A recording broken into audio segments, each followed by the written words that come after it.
Good evening, good people. Thank you so much for joining us this amazing evening. As you can see today, I'm joined by an amazing person. We'll get to introduce himself. Before we begin, allow me to start with a word of prayer. Thank you, Lord, for having us here today. I pray that this is going to be an educative session for each and every one of us, and we also get to learn and get wisdom from each other's story. In Jesus' name I pray. Amen. Amen. Amen. Thank you so much. As you can see, I am joined by Victor. Let him just say a few words, introduce himself, and then we can start the session.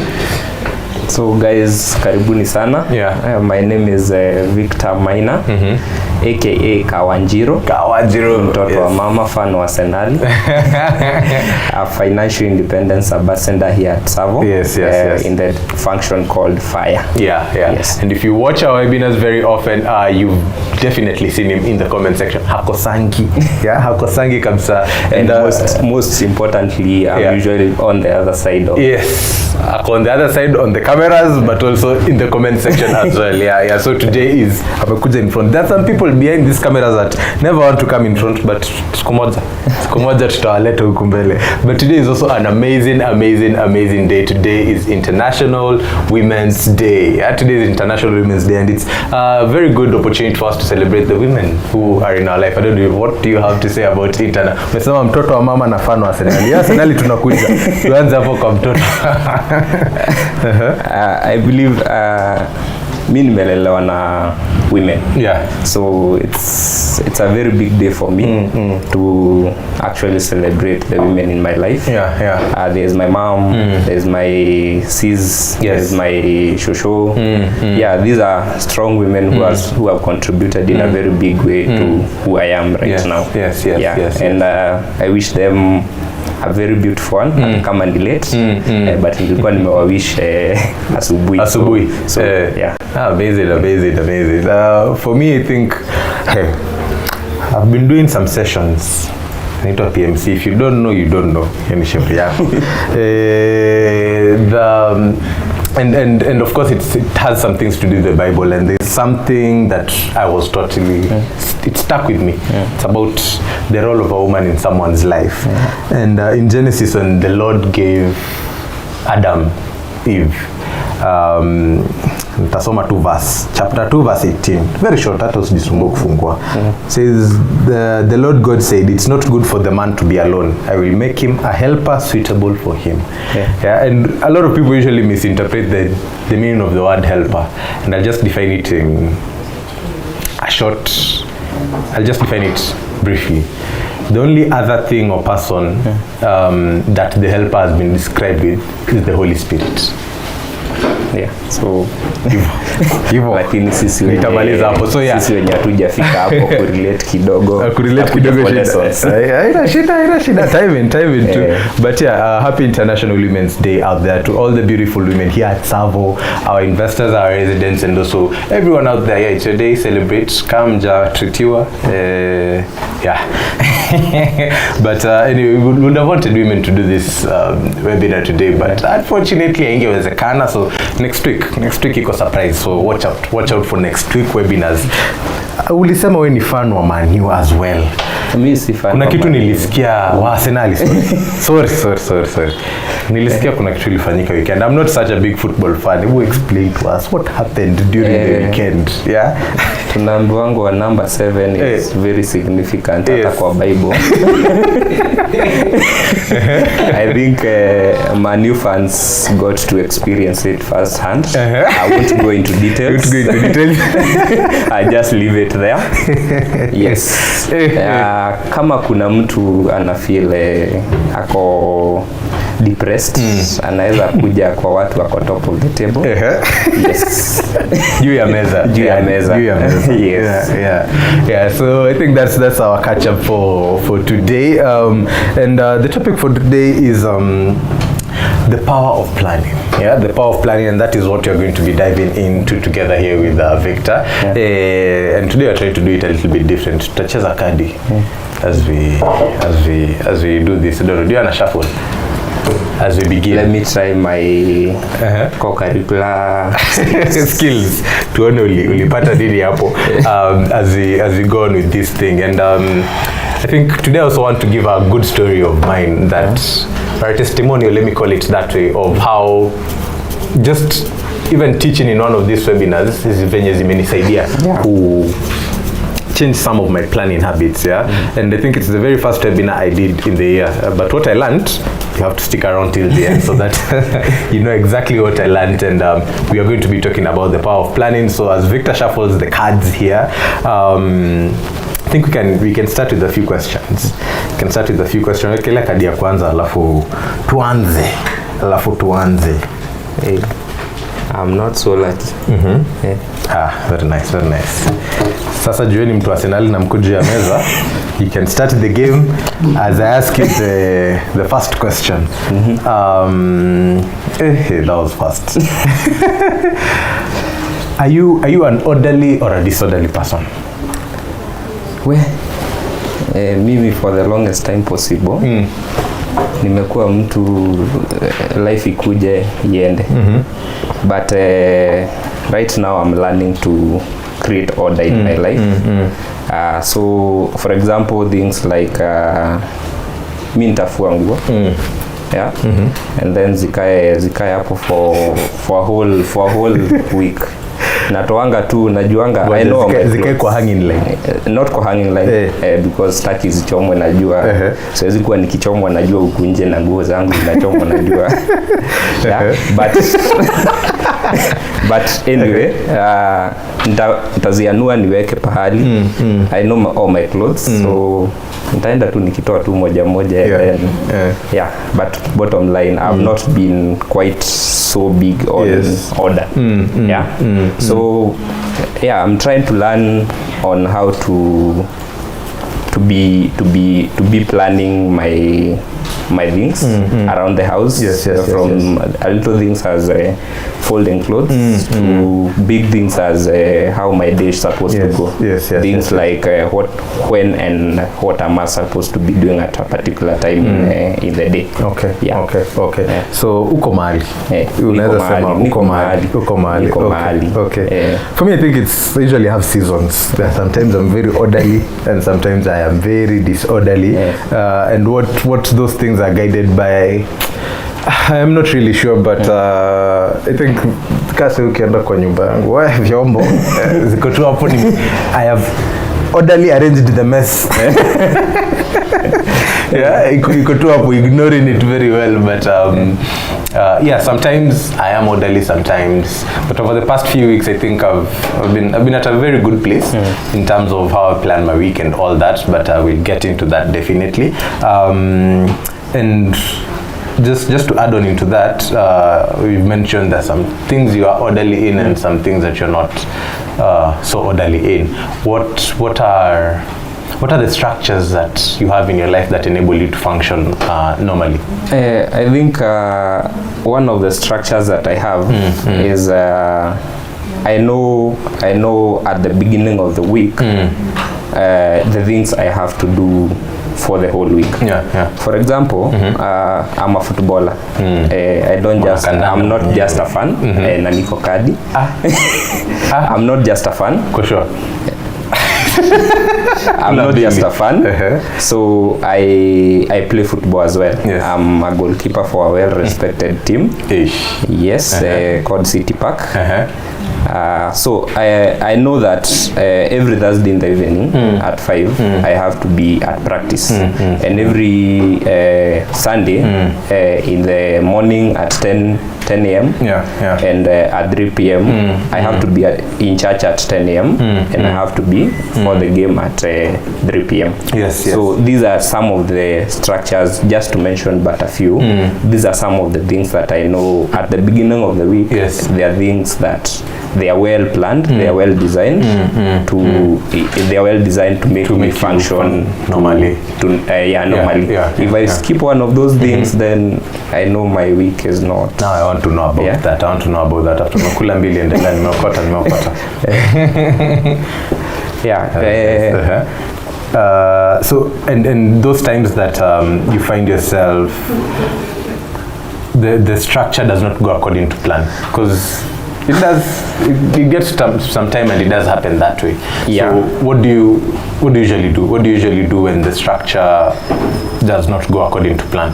I think mimi nimekuwa advantaged on both ends. Yeah. The end where I have seen, I've thrived in chaos, I've thrived in disorder, and now these are the side where I'm trying to live my life by design, not by default. Yes. So I think marrying a little bit of both has enabled me to actually be easily adjustable. Yeah. So if something does not happen according to how I intended it to be, yes. I just sit back, readjust, make another plan, and then move. So I don't know about you. You don't usually feel bad about yourself when you don't go according to plan? I think kuna nini kwa Bible, verse kwa Bible inasema we make plans but God fulfills them. Yes. I think understanding just that will make you have a lot of things let go. Yes. Na pia kuna kitabu tunasoma inaitwa Tao Teaching. Hey, that book. It's not an easy one. Yeah. You guys go and look it up. It's not an easy book. Yeah. So inasema there's actually joy in letting go. So if you let go and things happen, you actually understand. And then you see the best way to adjust your plan, and it actually works. So you accept that it's not gone well, but yes, going forward you'll try to don't give up. For me, I think the structures that I have are, I usually work well with routines. Yeah, I usually work well with routines, and work has given me a very good routine to work. Jamaa kwa kadi. Ni sentence.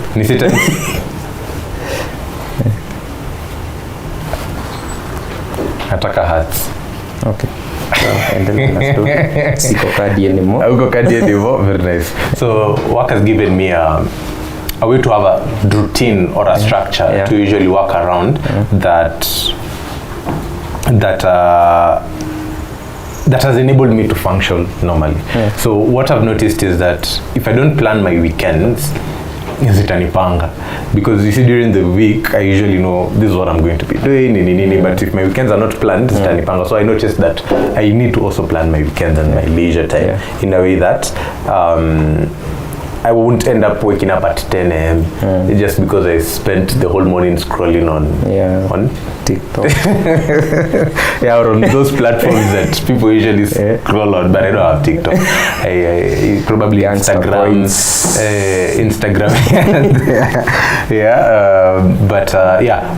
Work has given me a structure, and when things go wrong, I think just sometimes.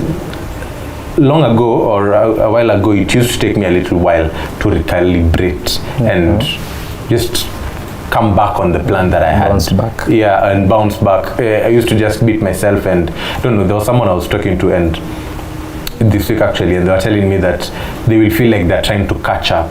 You see, that feeling of trying to catch up, you end up feeling like a failure, like a loser. So just start afresh, and that's what I've been doing. And for those who've just joined, we are talking about the power of planning, joined here by Kawanjiro mwenyewe, Victor, a fire partner here at Savo, and I can see a lot of people have joined in. Bila is in here, Sheila is in also as well. Bila anasema, I have landed all the way from Stanford Bridge. Watu wa Chelsea. All right, watu wa Chelsea. Hapo number 10 ni kumoto. Wanaongea sana. Anyway, Tom is also here saying sisi ndio tuko. Umetoka Kileleshwa here. If you're joining, please drop the fire emoji. Let us know where you're watching from. My name is Sam. We are talking about the power of planning today. Tukicheza hapa games za kadi. Jamaa alikuwa kadi kidogo, but ninamtwanga ina few. Nini kwa juu? Flowers. Unafaa kunipa love hearts. Love hearts. Haya basi. Una bahati. All right.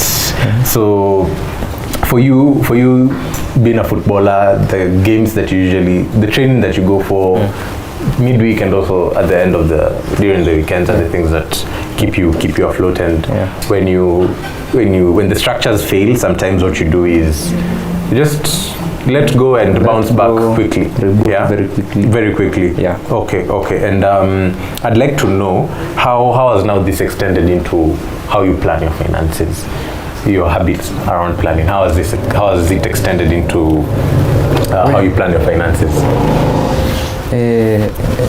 Nitakupea story. Let a story come. Nikiwa mdogo. Sisi za jaba, ndio. Nikiwa mdogo. I used to dream of kuwa na gari. Mi by the way kwetu gari probably ni mimi nitakuwa wa kwanza. Ni utakuwa wa kwanza? Yes. I used to dream of the life, having the life, gari, nyumba, yes. and all that by 25. By 25. Yeah. But I did not have the financial education because as we all know that our education system kidogo hapo kwa finances inakuanga nje kidogo, degree mzuri, inakuanga fununu. But now of course I'm 28. Those things have not happened. I think ya Mungu ni mengi. So those things have not happened. And looking at it, the most things that I should have done in terms of planning my finances, I did not do. You did not do? I did not do because mimi nilikuwa nimeishi kuwa yule mtu nimepata 100 manze nakula leo kesho jisort. Nimeishi kuwa that way, hand to mouth. Yes, hand to mouth. No matter how much money I get, zote zinapata kazi. Pesa ikiwa kwa mkono inapata kazi. So coming now as I grew up after campo, because literally that's where maisha inakucharaza kidogo una grow up. I think you get to learn about now planning finances. You get to learn about how money works. And you get to understand that you can actually, even if you are getting 100 shillings, you can actually make something of it. You can actually make it work for you to achieve that dream you have. So it starts with that picture, and then you now get to design the habits to take, the actions to take towards getting to that dream that you have. I also have a dream of owning a football academy someday. So saa vile nimelan about finances, there's things like budgeting. I know this amount goes to what. An example, najua rent yangu ni pesa fulani. Of course I want to mention landlord anaweza increase. Najua rent yangu ni pesa fulani. Najua there's what I use for shopping. There's what I'll send my mom. There's what I'll send to my sis for upkeep. There's what I'll invest. And the most important one of these all is the investment part. So I know nikipata pesa yangu, there's what is going to. So how do you do that planning? It starts with sticking to a certain amount for each and every responsibility. So that essentially a budget. Yes, a budget. So I know that from what I'm getting, let's say my basic salary, my basic salary in a sort, basically like all my responsibilities. Then anything above, in terms of maybe I've made a sale, mfuko imeongezeka, anything above goes towards an investment. So tuseme ni tuseme ni money market, Yes. tuseme ni maybe a unit, that way. So anything above, Yeah. I divide it across the two. Honestly, I'm doing just the two. Yeah, across the two. Yes. Nice. Yes. Nice. That's really Yeah. really nice. And has it been easy sticking to this thing called a budget? Discipline, I think it's the most hard. Yeah, it's not so easy. Yeah. But if you are determined and if you know what you want, Yes. then it becomes easy. Of course, at the beginning, pesa ikiingia kwa mkono inakuwa shida. So what I do is na ensure hiyo pesa ikiingia I don't have it. Okay. Ikiingia hivi imeenda Straight. ikiingia hivi Automated. imeenda. Yes. Automated. Ikiingia hivi imeenda. Yes. So I don't stay with money. Yeah. Haitapata mashida zako zote. Ama Ama mashida zikikuja hazitapata pesa. Hazitapata pesa. So it's mashida na pesa. Whichever comes first will not find the other. Yes. Very nice. I like that analogy. Hebu ekelea kadi kadhaa hapo tukiendelea. I think it was your turn. Yeah. Nipe daya. Daya. Haya. Ndio hii. Niko card 10. Lakini of course utaki nimalize. That one. It's a joke. On to the next question. Is this a joke? Yeah, it's a joke. So for me it has not also been easy. You know, first let me know when did you start? When did you start budgeting? I'm very new in budgeting. I'm actually 2 months 1 week old. 2 months 1 week old. Yes. So you've started this year. Yes, I've started the start of this year. Ndio nimeweka all these things into structure. And now, yeah, of course it's in the hard places. Yeah. Where unaangalia guy. It's like I'm almost losing money, but najiambia in 3 years I'll be a landlord. Yes. There's that. Very nice. And being a fire partner, yes. You've interacted with a lot of investors. Yes. There are those who end up buying, there are those who don't end up buying. Yeah. Most of the time. So I'm really interested to know how do you enable someone plan their finances? Because you see, from your experience generally, how is it usually? Do people come planned, and once they come that way, how do you convince them? How do you talk them through that journey? Because I believe there might be someone out there watching it. They've already planned their finances, but they don't know how to begin this thing. So how, with your experience, don't know, you mentioned that around 40 investors are the people that you work with the journey here in Savo. Generally, how has that journey been? I think it's a little bit of both.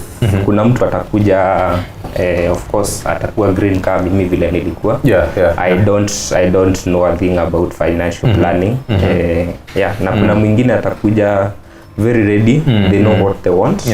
Of course that's an easier conversation. But now this conversation of somebody who does not know really what they want. They just know they want to invest. It's usually a very tricky conversation, and you have to understand them first. You have to understand their goal. You have to understand what they want. You have to understand their position financially before you can offer advice on how to get there.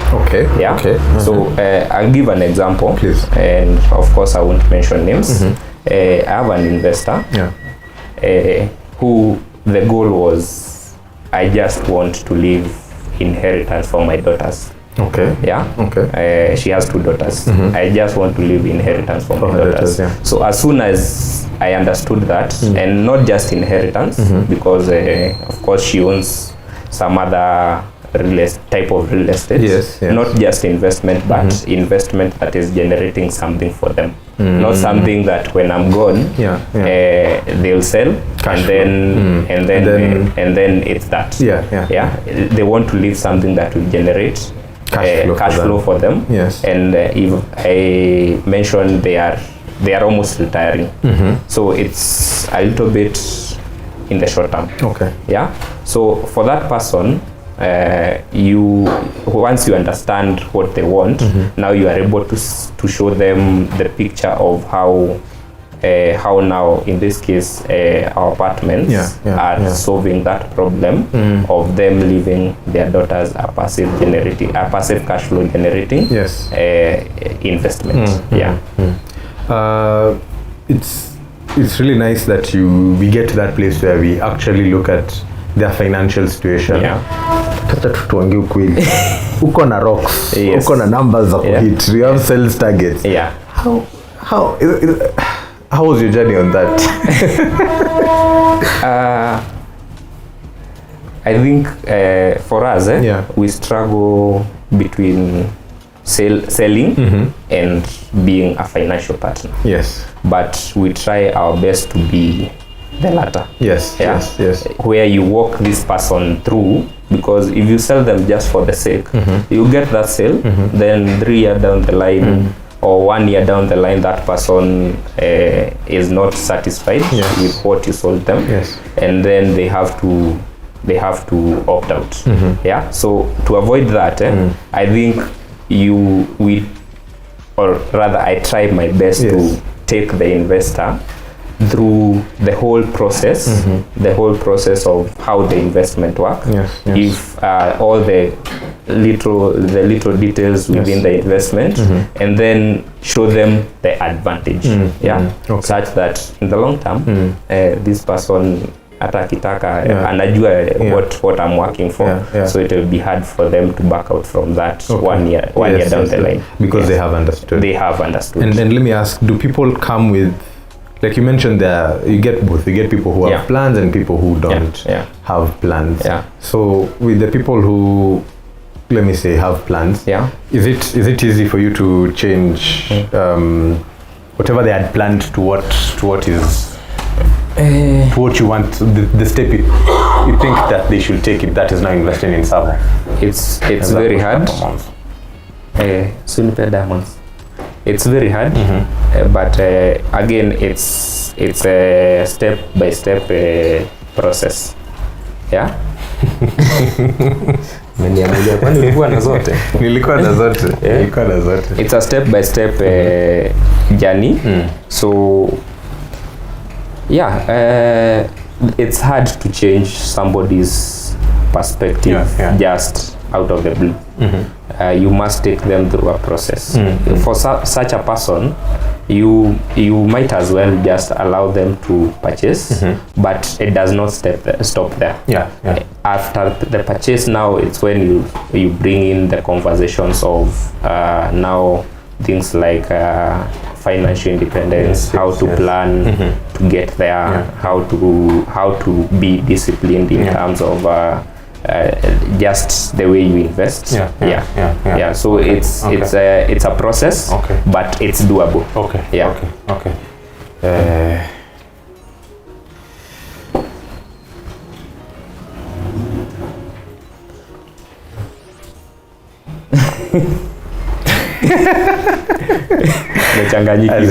Sijachanganyikiwa. Too much success going on here on this side. So as you walk with people on that journey, I'd like to know from your end as a fire partner, how is that experience? How do you feel enabling people start that journey of financial independence? It has two parts. Once you make the sale, it's you would I think you can attest to the screams that happens on this side. Exactly. Hii side ya watu wa fire. The screams of joy. Of course, I've made a sale. At the end of the month, my pocket will be. If it's somebody who is investing, my unit will the balance itapungua, and so on and so forth. But the greatest joy comes in just knowing that you have changed somebody's life. Just knowing that you have changed somebody's perspective in the way they think about money, in the way they think about their future. Just knowing that 10 years down the line, my investors of 2 daughters, akiwa ameritaya maybe kwa ushago, tasema were it not for Victor and the conversations we had with Victor, my 2 daughters will not be having rent from those 2 units. Were it not for the other person, yes.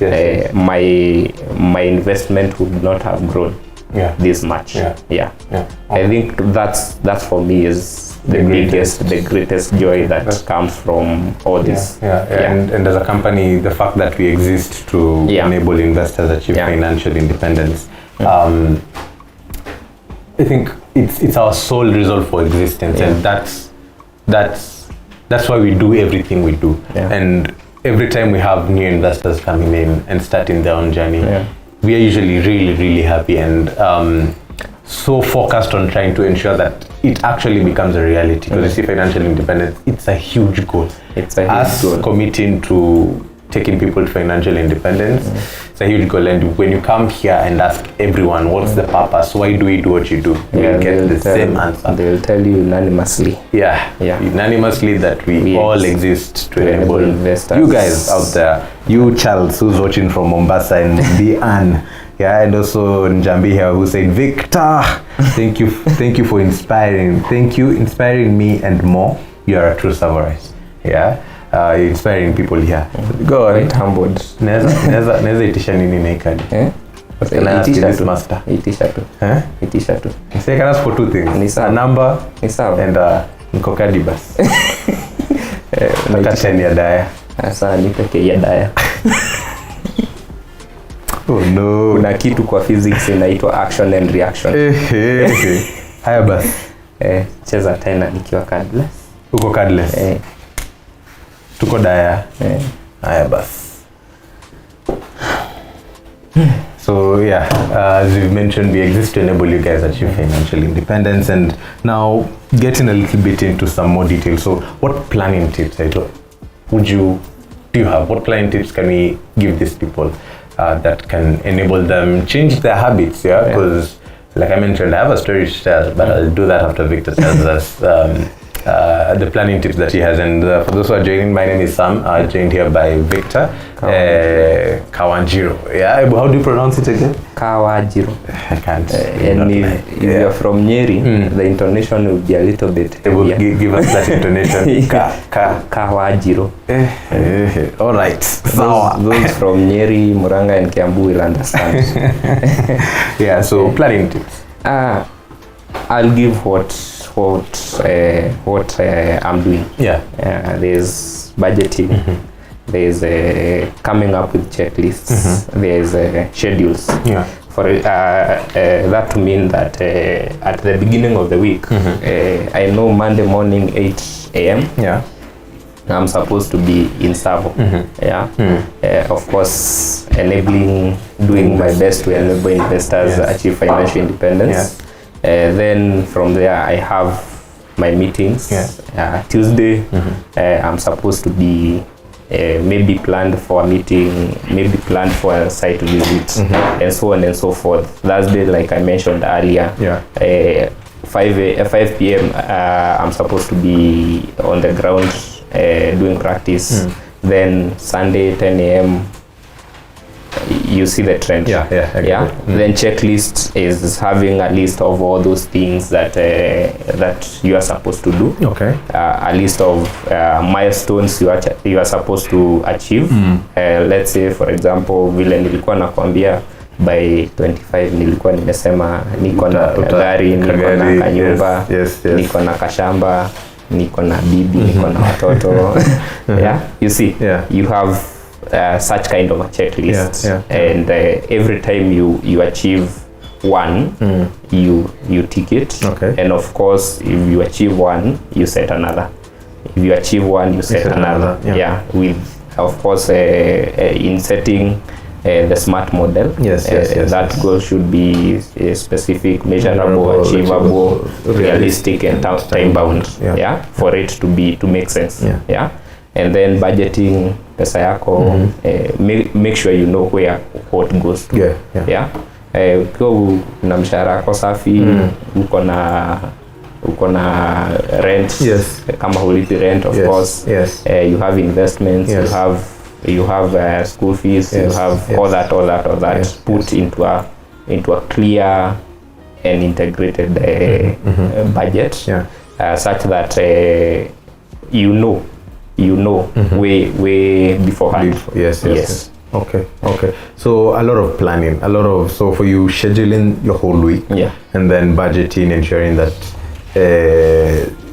the money that you have has somewhere to go. Yes. And I like that illustration of the problems don't find the money, and the money don't find problems to solve. And the more money you have in your pocket, the more problems you get. Yeah. Kuna mtu alikuwa ananiambia pahali ati ni kama mashida zinajuanga mshahara. zinajua time. Ilipwa tu hivi ndio unapigiwa simu na mtu kwenu ushago, naambiwa sijui kazini yako amemeza kijiko. Jaona nimaliza hizo ninajaba.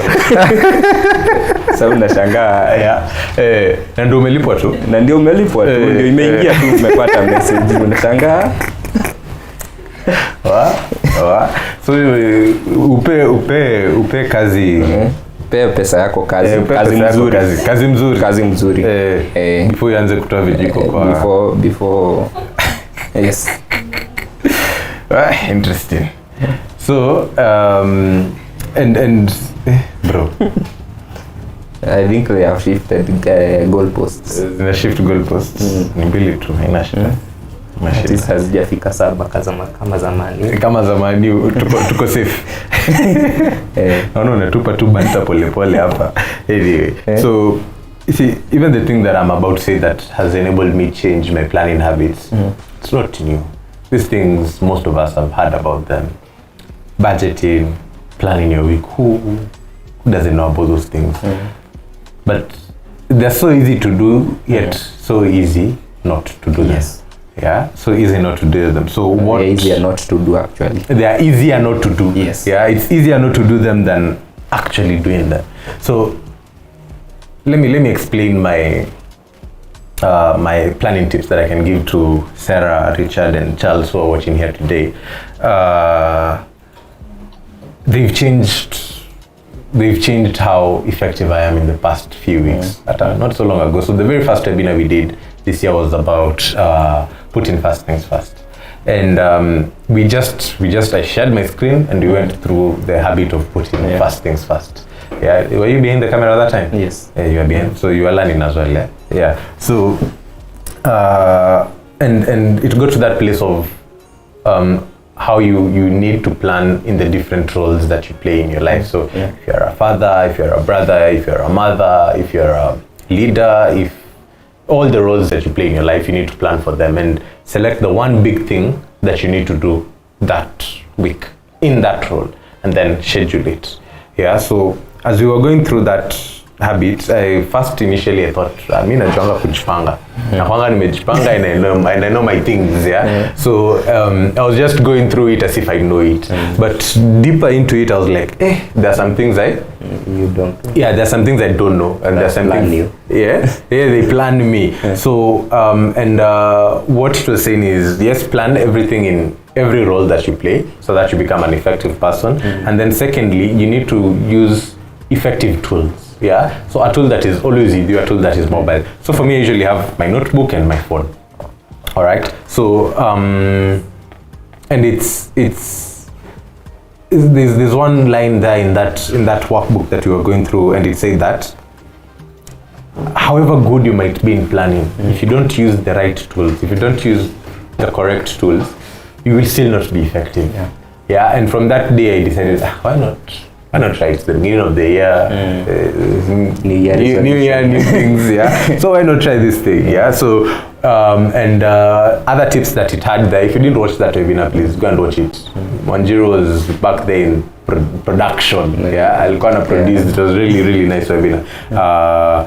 The other thing it said is you need to plan weekly, plan daily. Yeah. Plan weekly and plan daily. So I tried to start that planning weekly. So at the end of the week, so on Sunday evenings, when you just realize that the weekend is over and Monday is now looming in, but since I enjoy planning, of weekend are over. The 2 minutes of weekend, no sooner had it begun than it ended. Yeah. So I set aside like 2 hours, within the within my Sunday evening. So from around 4 to 6 to plan the week that is coming.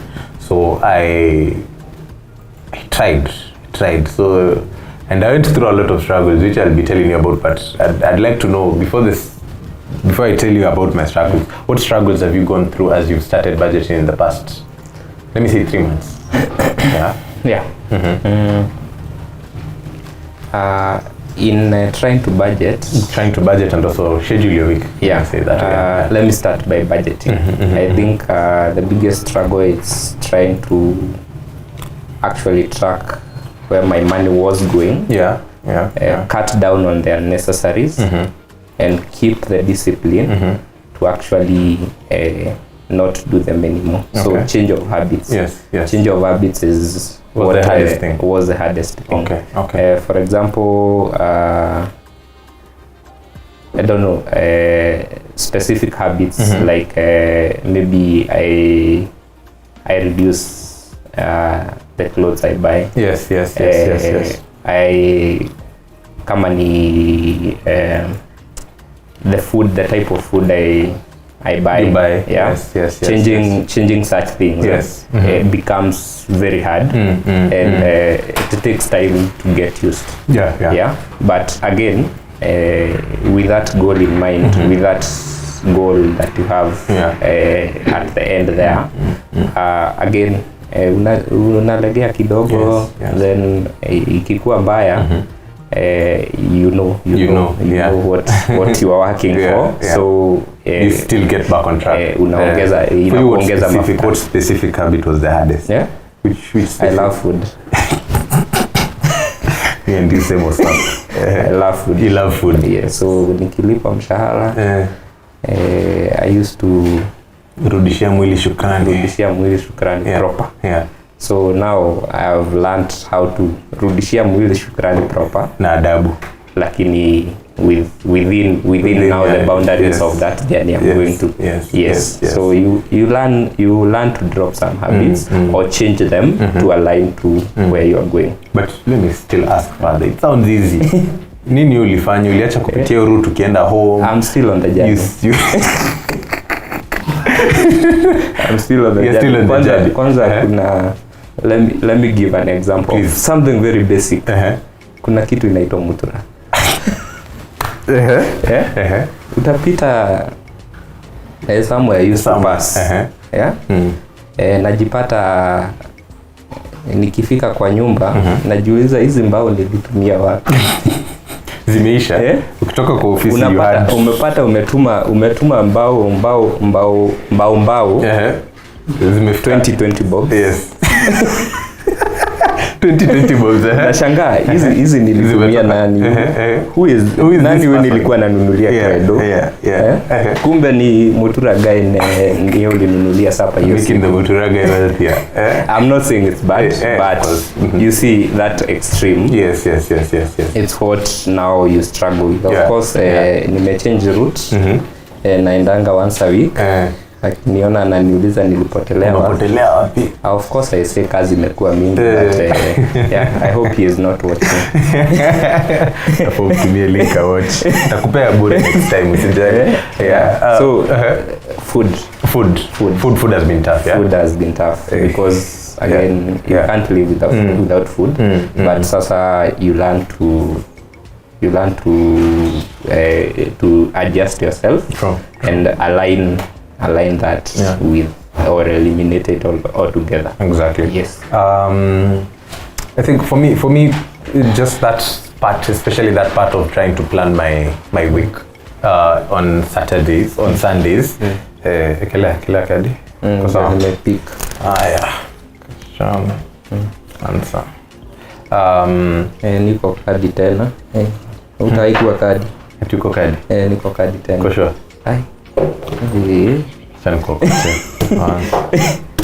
Umekula mingi kushinda hiyo mani. Tukiendeleanga.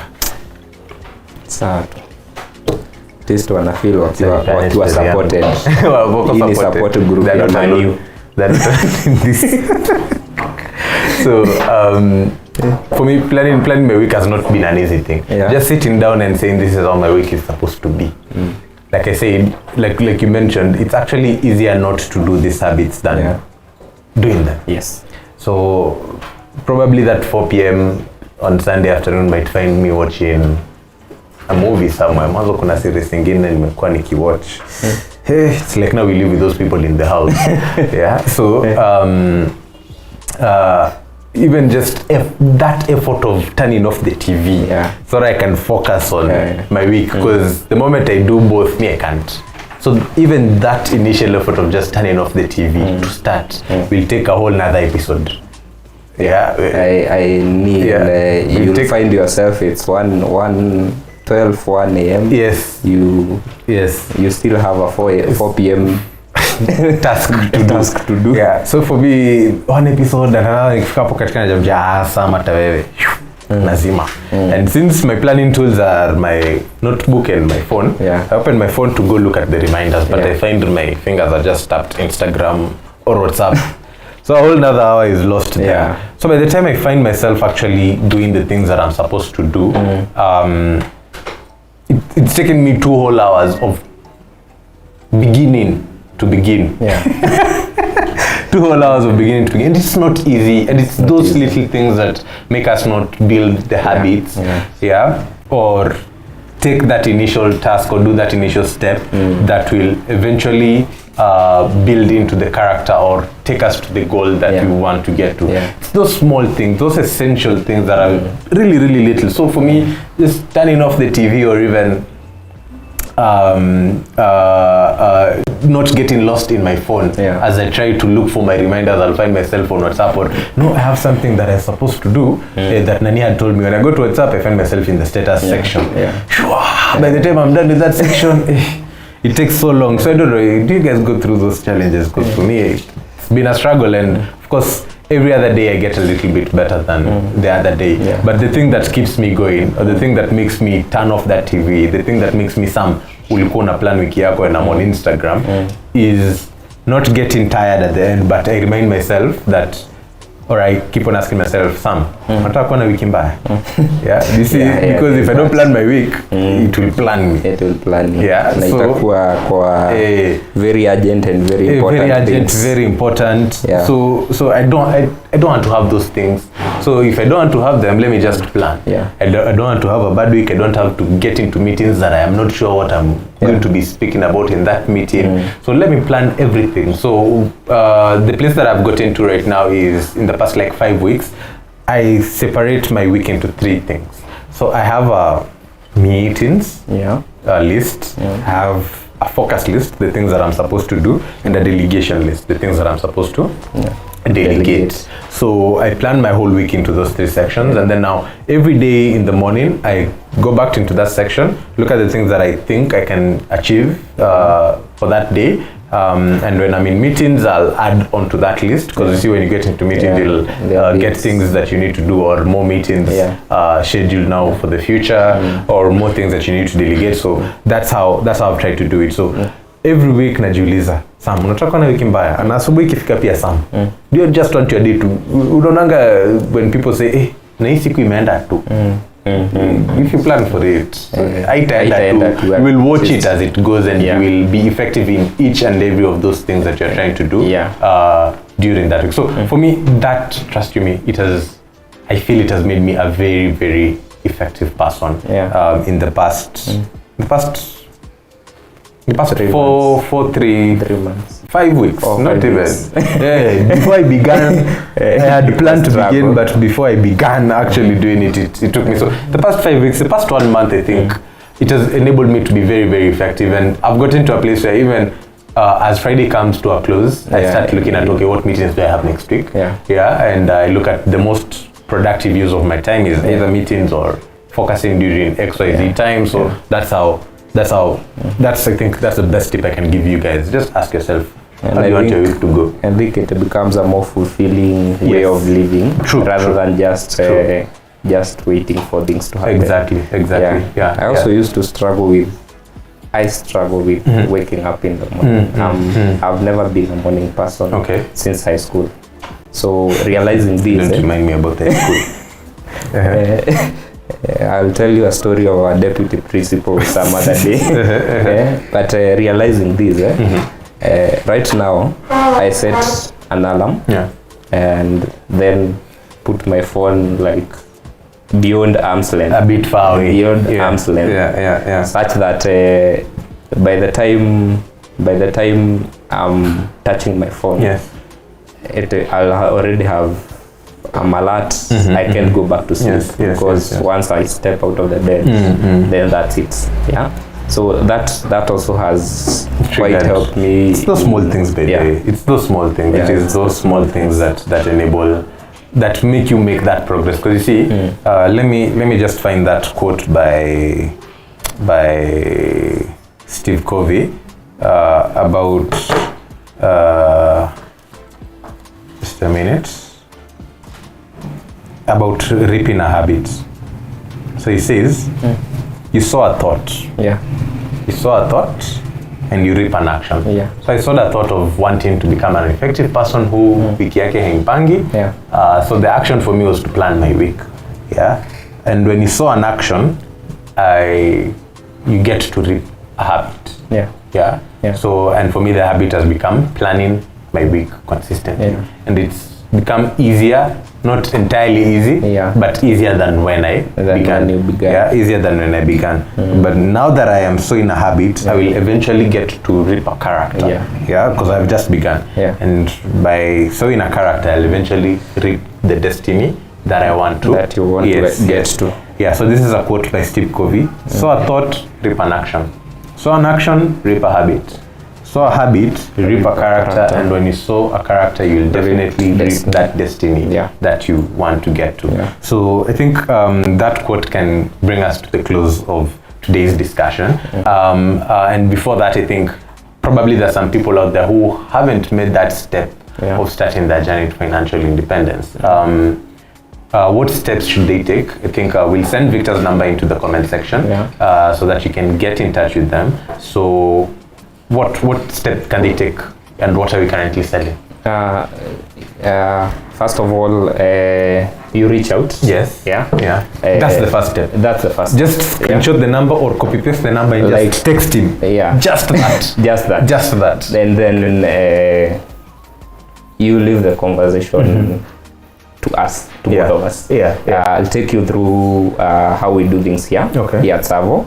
I'll take you through our amazing payment plans. For example, our zero deposit payment plan, which you can get an apartment in Nairobi from as low as 30K. And then you make the first payment and voila, you start your journey. It's so easy. Currently we are selling one of our newest baby in town. It's off Wayakiwe, called Savorizing.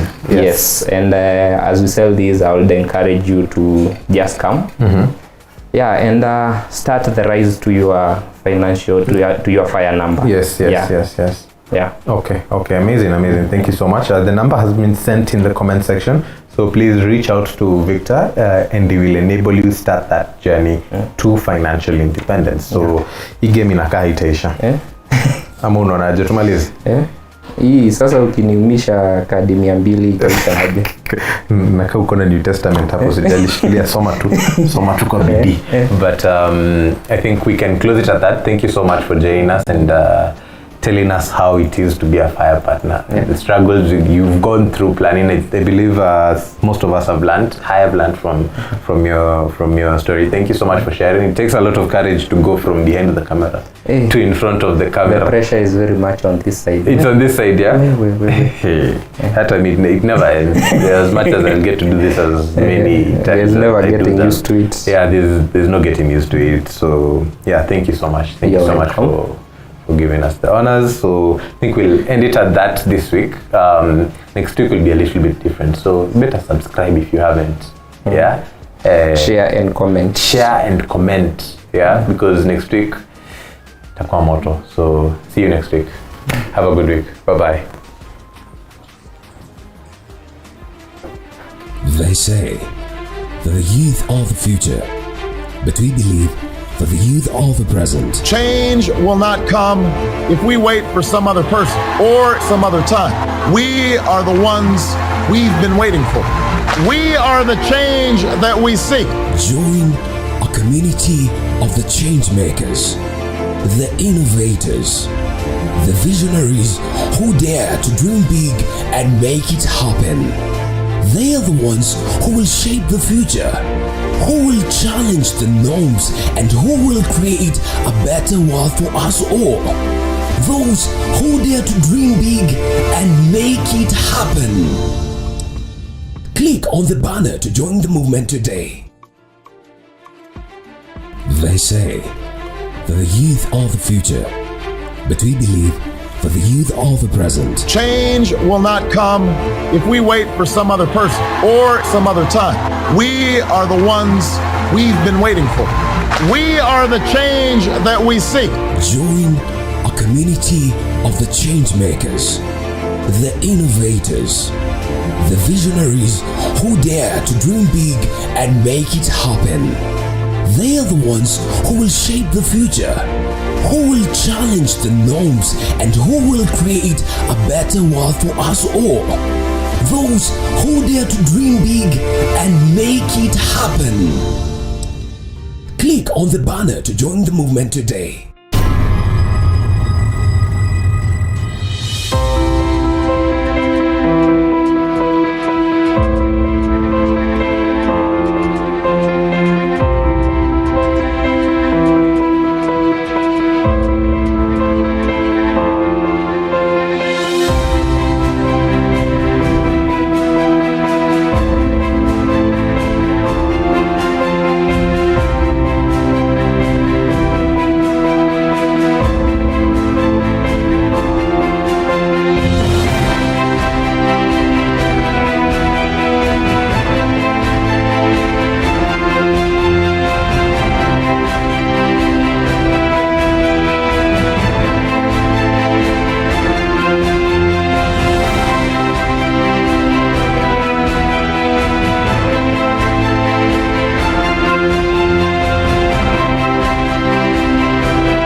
Owning your first apartment in Nairobi has never been easier. It's simple. With zero deposit and 0% interest rate, you can pay as little as 30,000 per month for up to 5 years. Just divide the price by the number of months you want to pay. Visit www.savo.ke to learn more.